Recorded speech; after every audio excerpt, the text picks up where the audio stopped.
Ready? Starting? Rolling it. Okay. So I just finished explaining about the vaudevillian. That was Act 1 of The Battler. And I don't know how long the act was, maybe 8 minutes or 10 minutes, something like that. And then I had to change costume. I had another character, another costume. And so I had this idea that the next act had this table, chair, and a fire bucket, like a waste can. I was using like where you throw waste paper, you know?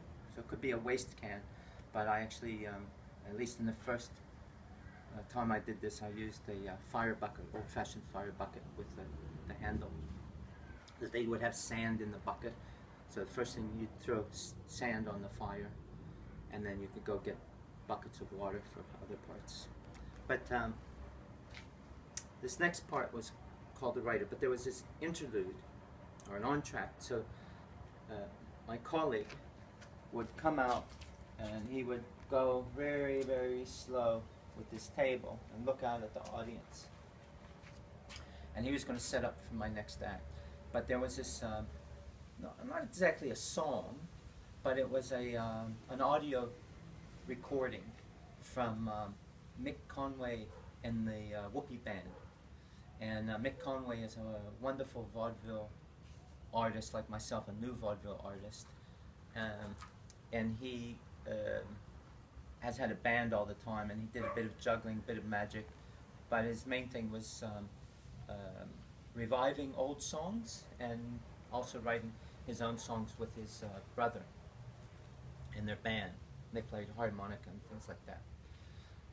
And they were actually the origin of Circus Oz, them and some people who were doing circus. So they came together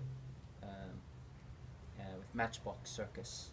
And when they joined together, they became Circus Oz. I think maybe John Pinder was responsible for bringing the two of them together. He could see that a circus with a hip band might be really catchy, and of course they were. And so I used this song of his, I'll call it a song, of the race of evolution, the race of mankind, something like that. I can't remember the title. And he would say, and over here in track number 1 we have, well, it was an Australian accent, but over here in track number 1 we have Neanderthal man, and we can see him stretching out and dropping his weapons now. And track number 2 we have Cro-Magnon man, and he's just lighting his fire right now. And over here we have Homo sapien, and in a moment we're gonna start the race, and they're off. And he would do this race call, and it was very funny. So this was pumping the energy up. And in the meantime, during that soundtrack, my colleague, who was Mexican at this time, was going really slow. Before that, the first person that did it was my friend Fred Copperweight, and he was the first person to do that role when we did it at Belvoir Street. We did a special event night there. That was the premiere of The Battler. Then I did 5 other theater seasons of it. So anyways, whoever that was would come out to this slow motion thing, and then we had they would go and get a chair, and it was the same thing, nice and slow. And then they had the waste can, and they would set it up really, really precise, and just, you know, really like that. No, that's not right.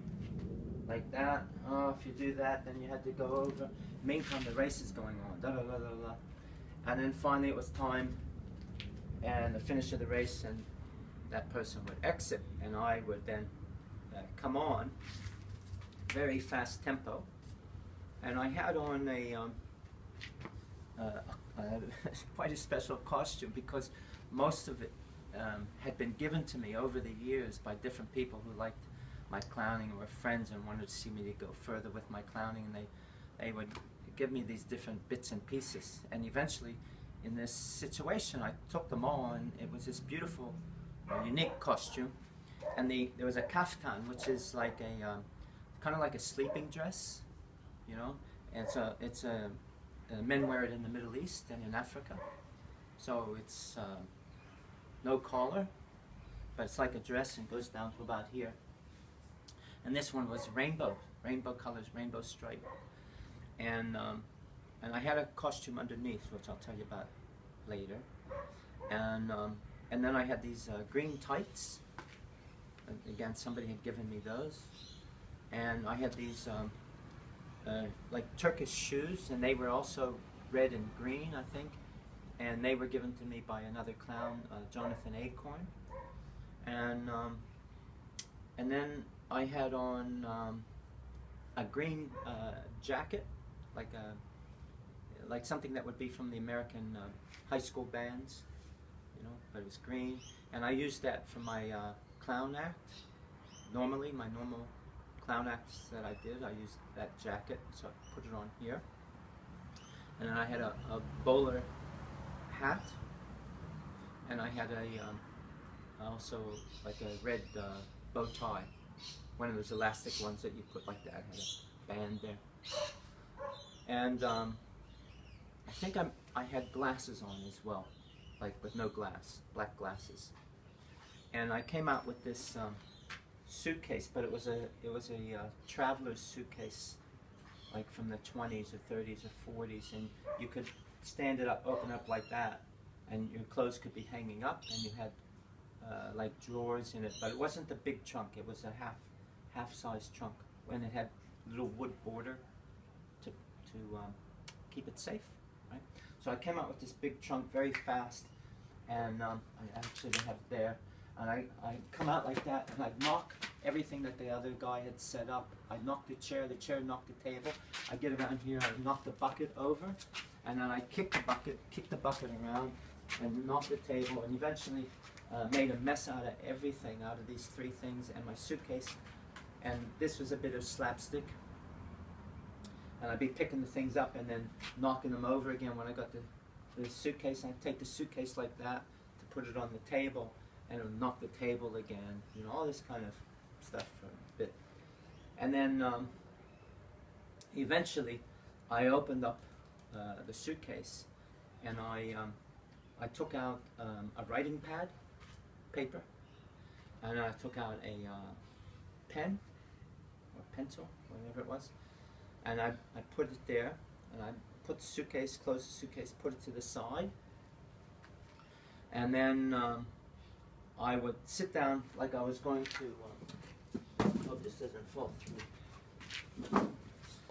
I'd sit down and I'd do this with the paper and pen, and I have to get it just right, and have the table just right, and then see that the bucket was okay in the suitcase. So somebody that was just a bit anal, right? Like everything had to be in order before they could start whatever they were going to start. And I get there, and I go like that, and I'm going to write, and I'd show, I couldn't think of what to write. So I don't know what to do, and I put the pen down, and then I'd try to meditate. And eventually, you'd see, like, I get an idea. I get the pen, and I go like this, and I go in. Say in. In. In. And I'd play with the idea of in. Then I'd write, play with my hand a bit, that's right, go like that. In the, in the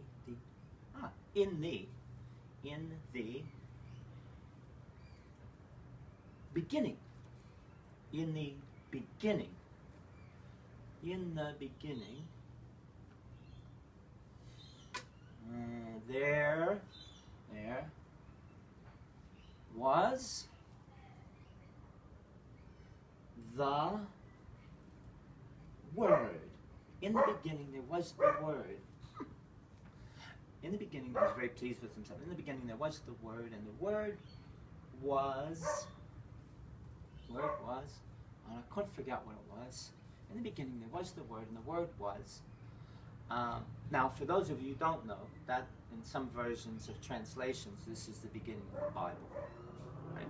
So what I'm doing is I'm coming up with this thing that I think I'm coming up with that's original. Of course, it's coming out of my memory or coming from something I've read. but I think I'm very smart. The character does.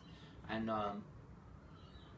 in the beginning there was the Word, and the Word was hand. Hand. Right, hand. In the beginning there was the Word, and the Word was hand. Hand. In the beginning there was the Word, and the Word was thumb.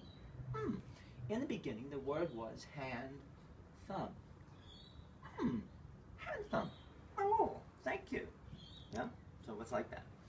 And then I didn't know what else to do, and then I would play with my hand a bit, and I started to get this idea. I put the pen down, and I'm just playing because I've drifted off. And I start to do this step. And I draw that another page. I go.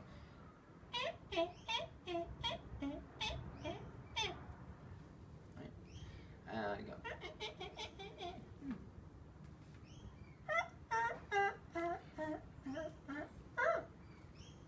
Draw that.